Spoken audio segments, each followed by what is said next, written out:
Welcome to HortTube. My name is Jim Putnam. In this video, I'm going to show you some interesting plants down at Panther Creek Nursery. This is a nursery that's southeast of Raleigh. It's a wholesale nursery, landscapers.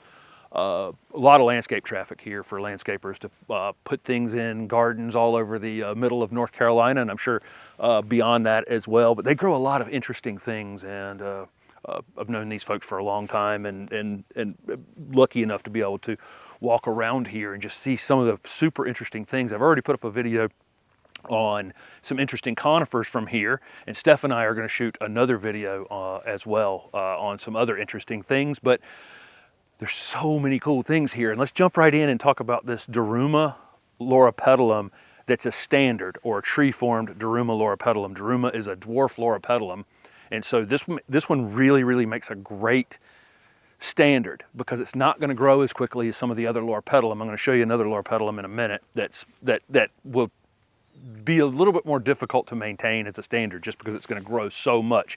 But having one of these, somebody taking the time to actually grow one of these dwarfs and stake it up and make it into a standard will allow you to just a couple times a year prune it off. Also, because some of these dwarf Loropetalums have a slightly weeping habit, that really makes them great in, as a standard, because it weeps down rather than doing this, which kind of can look a little odd to me in a standard form.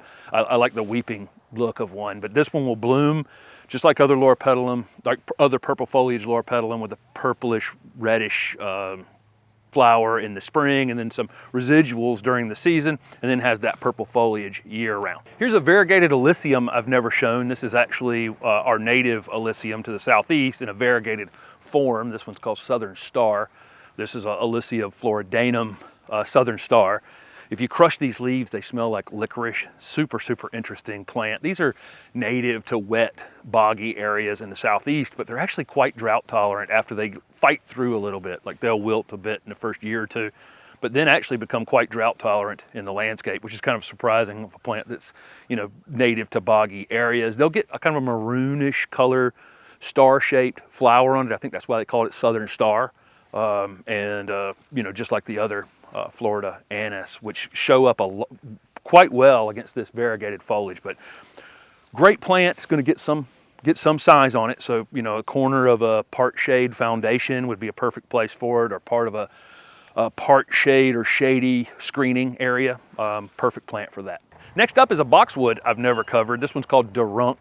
It's an upright fastigiate Buxus sempervirens. I actually grew this one at my nursery for years, and didn't sell a whole lot of them because it takes a long time to grow one this tall. This one's in a 25-gallon container, and it was actually field grown. I can actually see down there where it's got some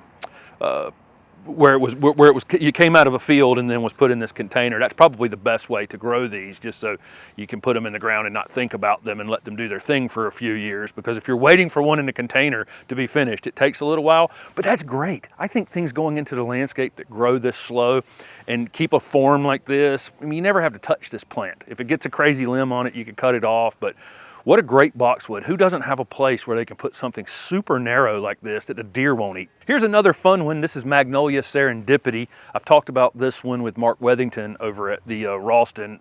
This one is from Bobby Green, who introduced a lot of the camellias that I talk about on the channel, all the Southern Living Plant. Most of the Southern Living Plant collection ones, the October Magic series, are his.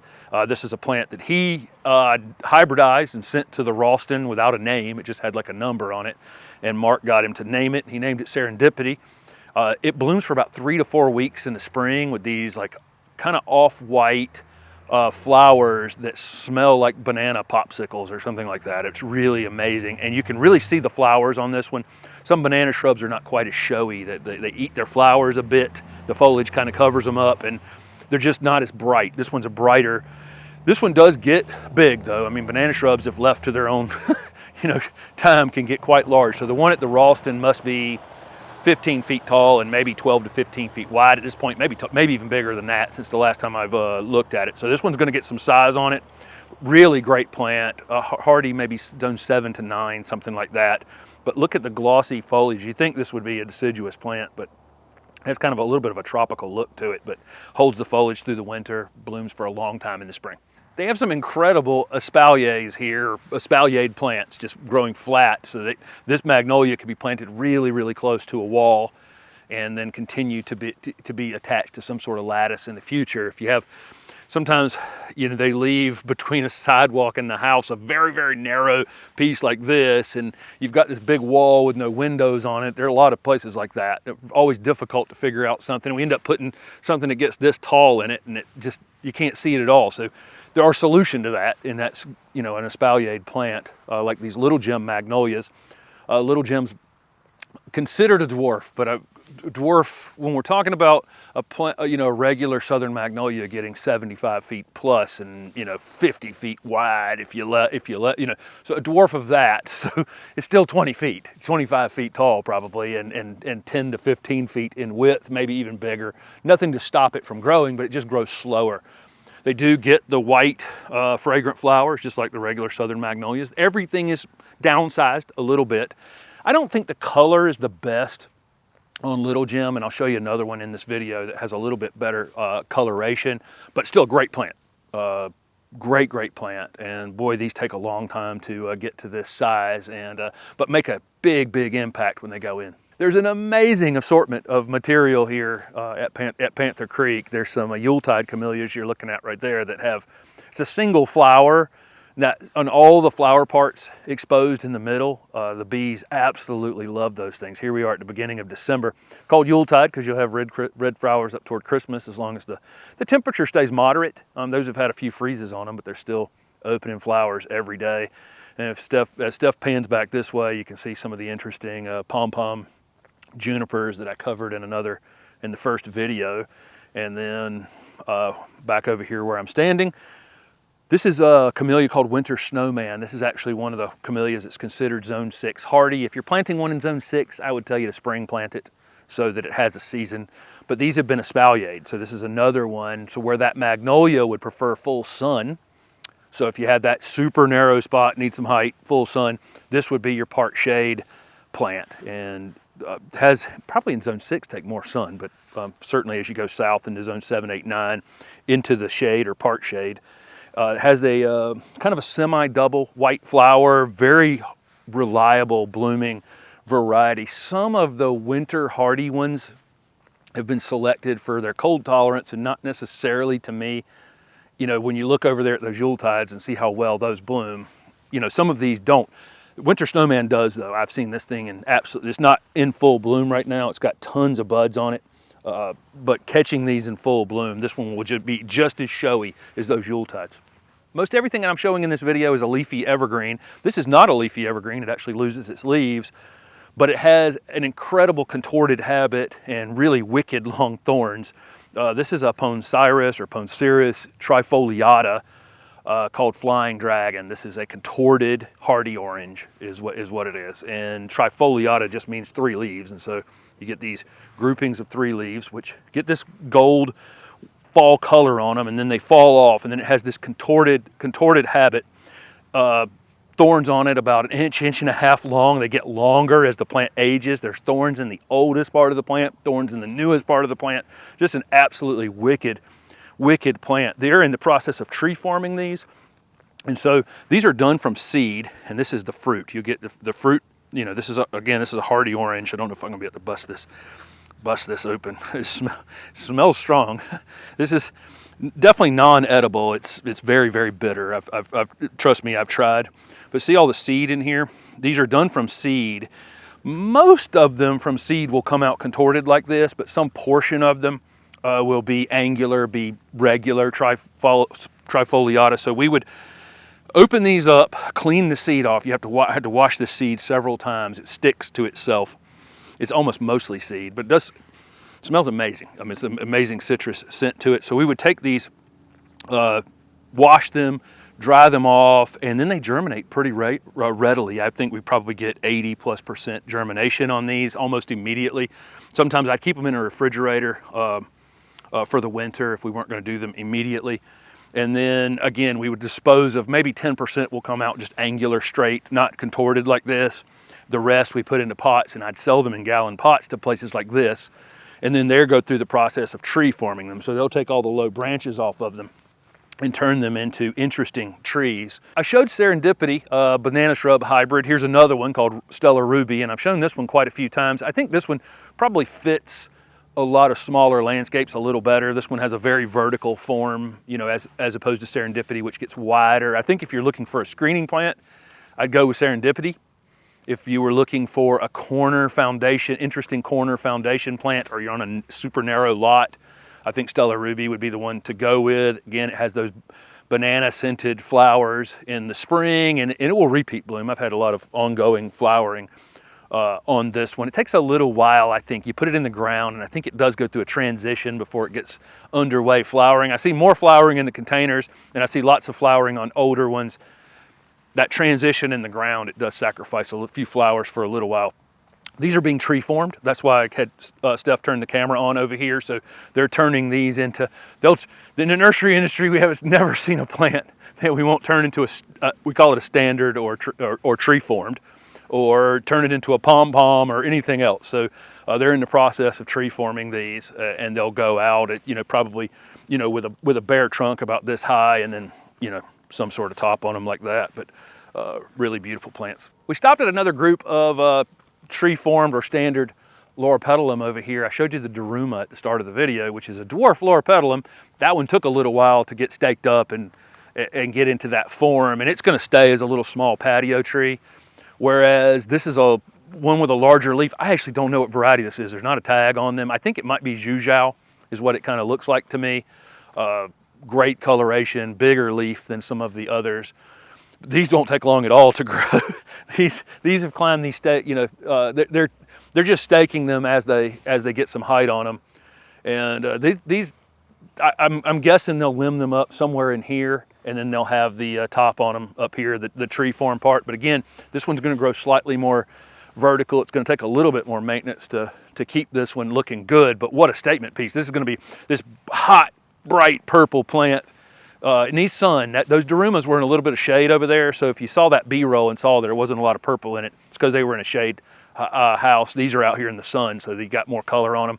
And then they're going to get those wild, hairy-looking flowers in the spring and throughout the summer. But great plant, but I think these faster-growing Loropetalum are going to require a little more maintenance to keep them, in that perfect round ball shape. This is one that wouldn't be for everybody. This is Ilex vomitoria pendula, or weeping Yopon holly. This is our native Yopon holly. The majority of the Yopon hollies you see in landscapes are little dwarf Yopon hollies, and there's a couple named cultivars of those. And then regular Yopon hollies can become small trees, and this is a weeping version of that. These get kind of a purplish hue to the foliage when it gets cold in the wintertime. They are evergreen. They get these red berries on them that's typical of Yopon hollies that the birds absolutely love. This is Ilex vomitoria, and it was misnamed a long time ago. It was thought that this plant would induce vomiting, and so people didn't grow it as much as they should have. This actually has a tremendous amount of caffeine in it. It's our most caffeinated native, and so there are people that sell Yopon tea now that you can get and try, and I've tried it, and it's good. Great weeping habit. There's one at the elementary school near us that's probably 25 feet tall in a part shade condition, and it looks kind of weird. And then there's one that's right at the end of our street that's in full sun, and it has a really tight, compact habit, and it looks pretty good on the corner of a foundation. So keep that in mind. I think more sun will keep this thing from stretching out and getting thin over time. But interesting plant, gray stems, green leaves 9 months of the year, and then kind of a purplish hue to it in the wintertime. We showed the little gem Magnolia espalier. Here's Teddy Bear. This is the one that I'm definitely a little more drawn to. This is the other one that's considered a dwarf, but again, I've seen this plant 20, 25 feet tall, so it will get big. It's got a better brown back to the leaf. I can tell this one apart a little bit from a distance. I can tell this one apart because it has a slightly rounder leaf. Which is kind of interesting. The leaf itself is kind of stunted a bit, but you can see how full these are on these espaliers. Always been drawn to this variety. Again, gets the big white fragrant flowers, gets its seeds in a cone like this. You see, this is one of the oldest flowering plants. It's left its you know, it flowers, but then it puts its seeds in a cone. So it's like somewhere in between a conifer, which creates cones, and a flowering plant, which would create seed in some sort of seed head. It's kind of interesting where this lies in the evolution of plants. To the right of that is a Japanese Ligustrum, and normally, you know, this is considered an invasive plant here in our area, and they're everywhere. They're in the woods everywhere. They're throughout our neighborhood, and there's a couple different ones. There's Ligustrum japonicum and then Ligustrum lucidum. That both of those, we see both of them. They're sometimes a little hard to tell apart, you know, but the other ones get quite big. The japonicas don't seem to get quite as big. The others become trees. This is a good way to have one of these. If you were going to have a Japanese Ligustrum, this would be the way to do it, because you have to prune on this, which is going to prevent the seed from forming. So, you know, these will flower in the spring, and then the seed sets in the fall, and it carries the seed right through the winter. I mean, the seeds are they're all over them right now in the neighborhood, and they just drop thousands of them. But again, if you were going to get this invasive plant, this is the form to get it in, because the pruning of it would keep it from ever seeding. I'm going to finish this video up with a holly that I don't think I've ever shown. Maybe I have, but I don't remember ever showing this one. This one's called Christmas Jewel. It has a really fine textured leaf, similar to something like Foster, but even a slightly smaller leaf. The leaf internodes are close together, meaning the leaves are close together along the stems, and it creates this really full look to it, despite having these small leaves.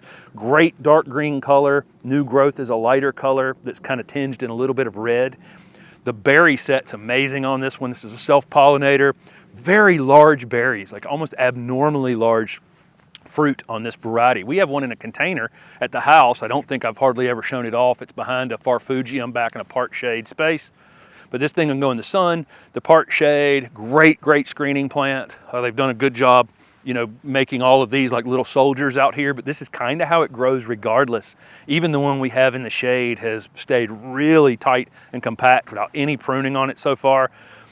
There's a couple older ones in containers that we had walked past that are like a year older than these, and they're absolutely covered in berries. These are much younger plants that a lot of growth was forced on these during the growing season, so they're not going to berry as much, you know, given those conditions where all this growth happened after they flowered this year, but down toward the bottom, they're just covered in berries. So this is Christmas Jewel Holly from the Southern Living Plant Collection.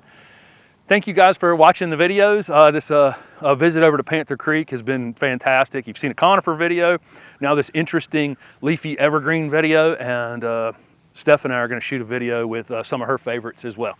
Thanks for watching.